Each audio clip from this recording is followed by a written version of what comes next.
yo, it's your boy KTK with a brand new video. And not a brand new day. This is the third video I'm recording today. It's not a brand new day. I lied in the second video I made, previous video. It's not a brand new day. This is the third video I'm making today. So, what is this video about, you ask? Well, this video is about viruses. You know, the things that take over your phone. You know, when you're on those suspicious websites and, you know, a random ad pops up about Kayla is 10 minutes away. Those are viruses. Don't click those. You feel me? So that's what we're gonna be reacting to today. We're gonna react to the deadliest viruses that you can contract on your phone. You know, you shouldn't be like doing any of these. You feel me?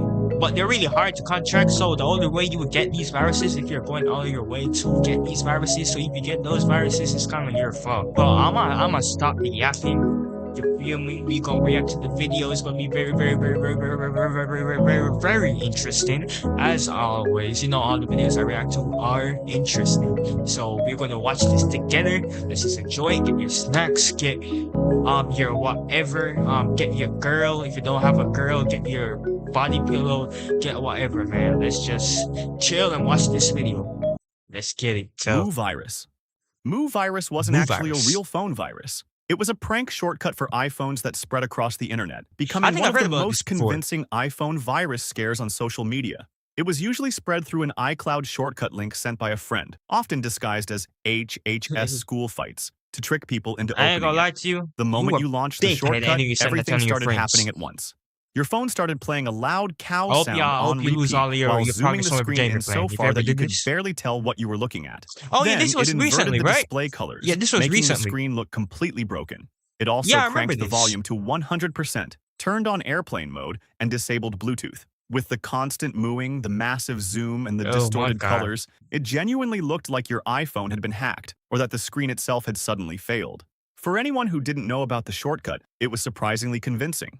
Fortunately, that illusion was all it ever was. MooVirus shortcut wasn't malware, couldn't steal your photos, passwords, or personal data, and never damaged your device. It simply used Apple's own shortcuts and accessibility features to create a few minutes of complete panic before everything was switched back to normal. Kawendra Z-Paks.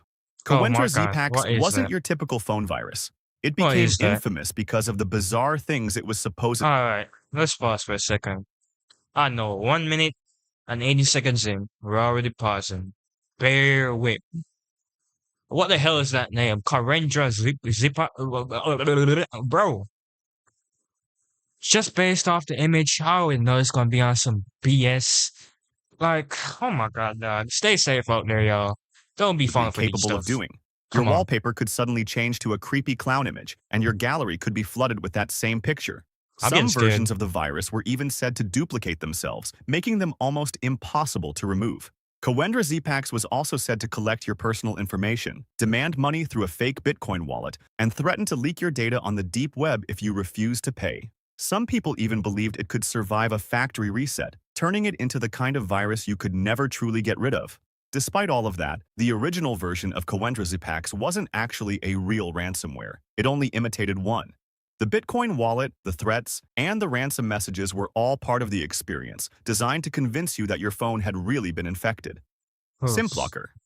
SimBlocker was one of the first Android ransomware viruses ever created.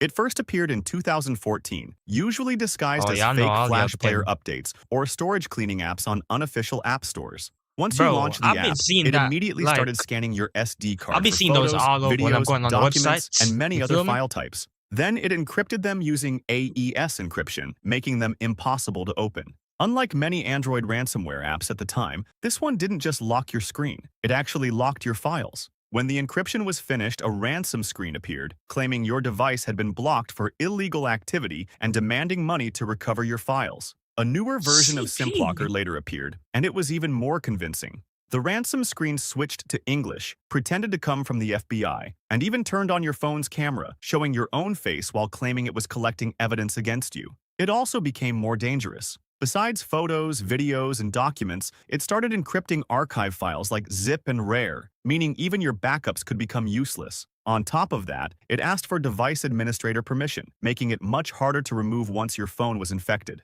Fortunately, security researchers eventually found weaknesses in the malware and released a Thank free God, decryption dog. tool, allowing many victims to recover their files without paying the ransom. Five Nights at Freddy's 2 Stingray. Five Nights at Freddy's 2 Stingray wasn't actually a real malware.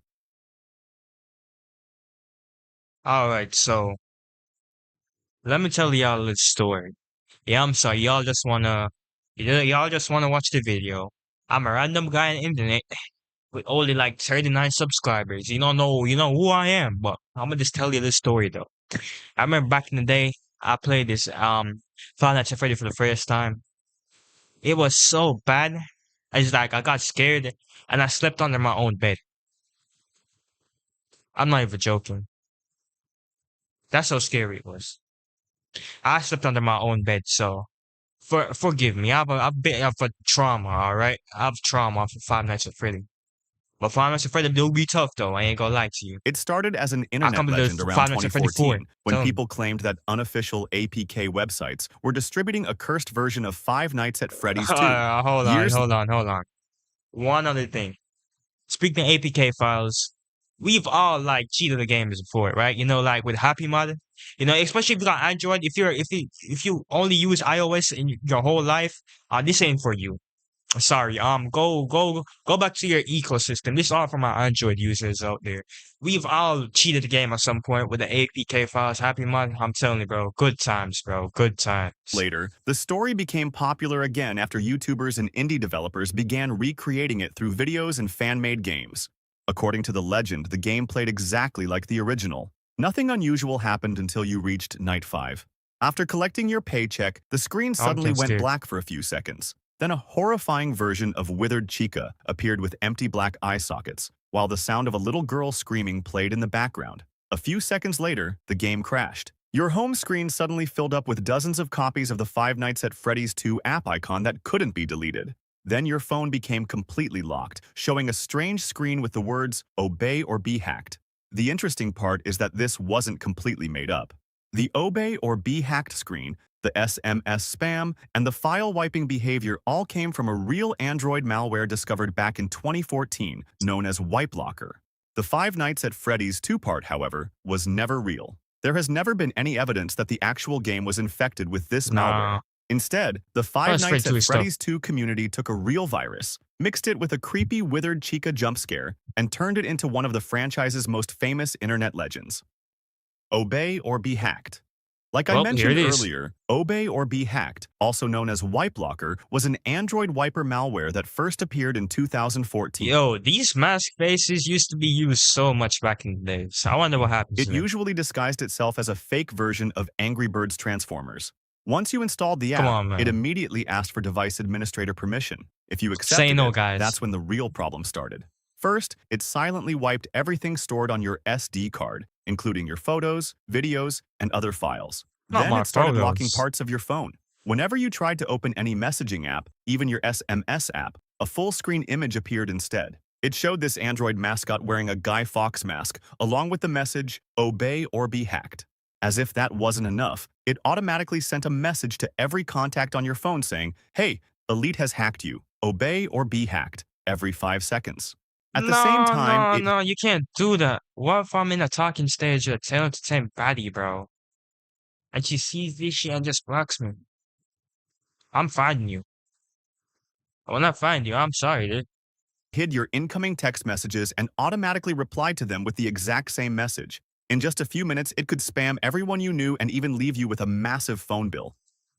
Hold on, guys. I'm gonna be back real quick. My cat's out my door for some reason.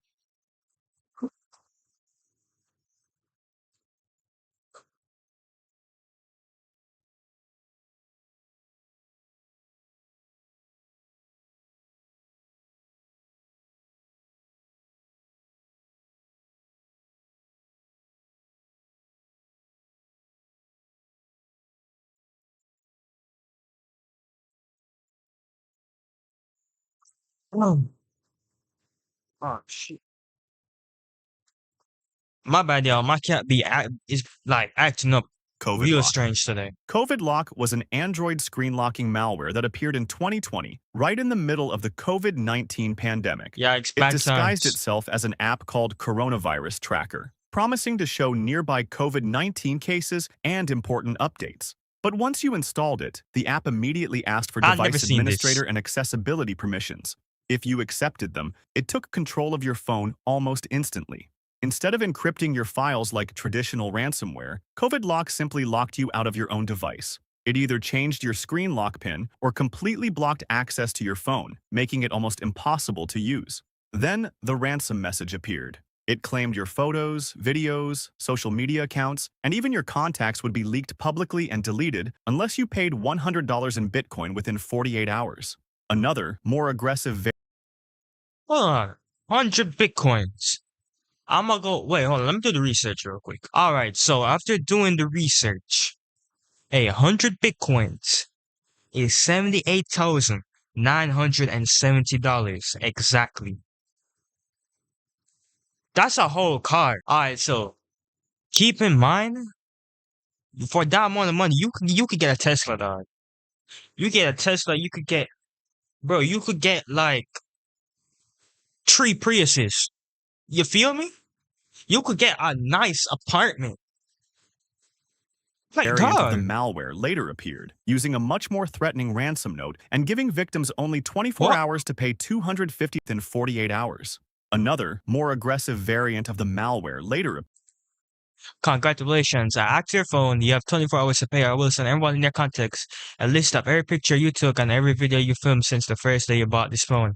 Everything in your phone is now under my control. You can turn it off, disconnect your internet, smash it into the ground. Your contacts and pictures will all be uploaded to my server and locked with whatever. Meaning I can destroy your financial, social, and future being depends on what you do now. So think hard about you're gonna do. There's the payment $250. I give you a special 24 numbers. Unlock your phone, delete my spy tool, and we'll be happy. If you don't pay, I bombard the family and friends with coworkers with pics, videos, and then you will have to deal with the consequences. Your choice. Using a much more threatening ransom note and giving victims only 24 hours to pay $250 in Bitcoin. Let me do the calculations once again. Alright guys, so there was a miscalculation. So apparently what I was saying, the 70,000 whatever, that was just one Bitcoin. After doing some further researches, it's actually way worse. Now this guy said 250 Bitcoins. So if he's saying what I think he means, that means you would have to pay $15,479,404. Now, I don't know if this is a misunderstanding. He's not saying what I think he's saying, but I don't know if just $250 are actually 250 Bitcoins. But how the hell? I'm just gonna continue the video, man. Fortunately for the victims, the attackers made a huge mistake. Instead of generating a unique unlock code for every phone, they hard-coded the PIN directly into the app. Once security researchers discovered it, the code quickly spread across the internet, allowing people to unlock their phones without paying anything. WannaLocker. WannaLocker was an Android ransomware that appeared in 2017. As you can probably guess from the name, it was heavily inspired by WannaCry, the ransomware that had infected hundreds of thousands of computers around the world just a few months earlier. Instead of spreading through emails like WannaCry, WannaLocker disguised itself as a fake plugin for one of China's most popular mobile games at the time, King of Glory. If you downloaded the APK from an unofficial app store or gaming forum, you were actually installing the malware. Version of League of As soon as you launched Legends. it started hiding its tracks. The app icon disappeared from your phone, making it much harder to notice. Meanwhile, the real attack was already happening in the background. WannaLocker scanned your storage and began encrypting your photos, videos, documents, and many other file types using AES encryption. Interestingly, it deliberately avoided certain folders and very small files, making sure the phone itself kept working while your personal data remained locked. Once the encryption was finished, the screen changed to a red and black ransom page that looked almost identical to WannaCry on Windows. It claimed your files had been locked and demanded around 40 Chinese yuan to recover them, directing victims to payment services like WeChat and Alipay. Later versions of WannaLocker became even more dangerous by adding banking Trojan capabilities and remote access features, allowing attackers to steal banking information in addition to encrypting files. Hey man, you stole my banking information? Guess what? You're gonna be very disappointed because I have $0. I am broke. I am broke. So do yourself a favor and just move on, dog. Cause you ain't gonna get nothing. Matter of fact, you're gonna be leaving with less. Miles. What Be started rough as a out here. mobile copy of WannaCry eventually evolved into a much more serious threat. Alright, guys, that was the end of the video. Real informative, you feel me? This video was to like just show you that alright, so out there is some dangerous viruses, and you know after watching this video y'all can like be wary of what you should do and what you should not do on the internet. All I'm saying is do not click any suspicious things you see on the internet, you feel me? Ignore Kayla that's 10 minutes away. Do not click on Kayla who is 10 minutes away, alright? You're going to get something else. So stop going. All right. So with that said, like and subscribe. You know, road to 100 subscribers. I don't know if I'm going to be dropping the next video. I don't know if I'm going to be recording the next video. I might, based on how I feel. It's my third video today, so yeah. Like and subscribe. God bless. Stay safe on the internet out there. Remember, ignore Kayla. Do not click on Kayla. All right. Kayla is bad for you. So without further ado, that's the end of the video. Peace. And yeah, I'll see y'all guys.